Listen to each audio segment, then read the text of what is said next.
अगर जीवन का हर दाव जीतना चाहते हो तो बल से अधिक बुद्धि का प्रयोग करो, क्योंकि बल लड़ना सिखाता है और बुद्धि जीतना। राधे राधे। शर्मा जी की कहानी चैनल पर आप सबका हार्दिक हार्दिक स्वागत, अभिनंदन। आज मैं आपको नंदिकेश्वर महादेव जी की कथा सुनाती हूँ, जो बहुत ही प्रेरणास्पद है। त्रेता युग में नंदी नाम के एक मुनि थे। भगवान शिव की अनन्य भक्ति प्राप्त करने के लिए उन्होंने अनेक वर्षों तक कठोर तप किया। वे गर्मी के दिनों में पंचाग्नि तपते और सर्दी की ऋतु में जल में खड़े रहकर तप करते थे।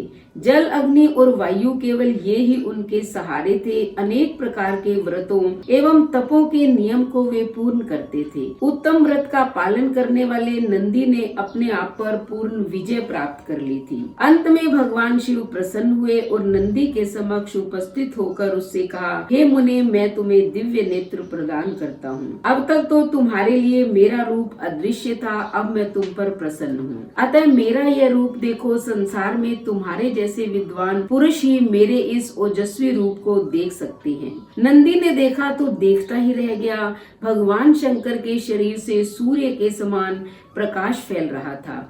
जटाएं उनकी छवि बढ़ा रही थी। ललाट पर चंद्रमा शोभित था।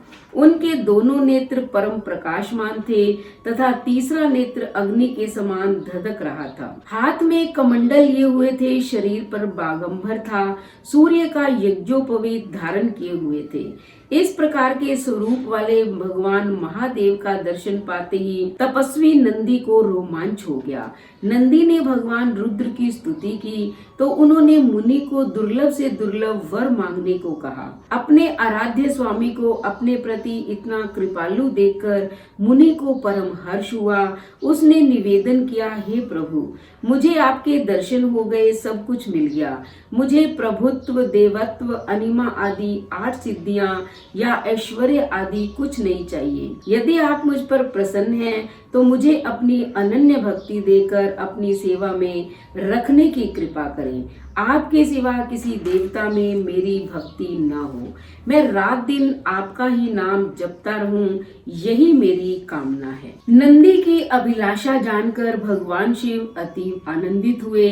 अत्यंत स्नेह और मधुर वाणी से उन्होंने नंदी से कहा, हे नंदी, आज से तुम मेरे वरदान के प्रभाव से देव, दानव और मानव समाज में पूजा प्राप्त करोगे। तुम इसी शरीर से सदा अमर रहोगे। बुढ़ापा और मृत्यु तुम्हारे पास तक न आएंगे। इसी को ज्ञानेश्वरी गति कहते हैं। ये गति तुम्हें प्राप्त होगी। मेरे पार्षदों में तुम्हारा प्रधान स्थान होगा। तुम्हें जनता नंदिकेश्वर नाम से पुकारेगी। तुम मेरे गण बनो, मेरे द्वारपाल पद पर प्रतिष्ठित हो जाओ और विषम समय में मेरे शरीर की रक्षा करते रहो।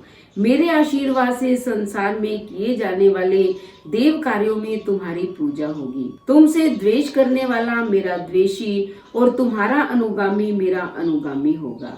मेरे और तुम्हारे बीच में कोई अंतर नहीं होगा। तुम सदा मेरे पास रहोगे और द्वारपाल के रूप में मेरी सेवा करते रहोगे। मुनि ने हाथ जोड़कर भगवान शिव के आदेश को स्वीकार किया, पर साथ ही यह भी निवेदन किया कि भगवान शिव उसके अनन्य स्वामी होने के कारण नंदिकेश्वर नाम से विश्रुत हों। शिव ने तथास्तु कहा और अंतर ध्यान हो गए।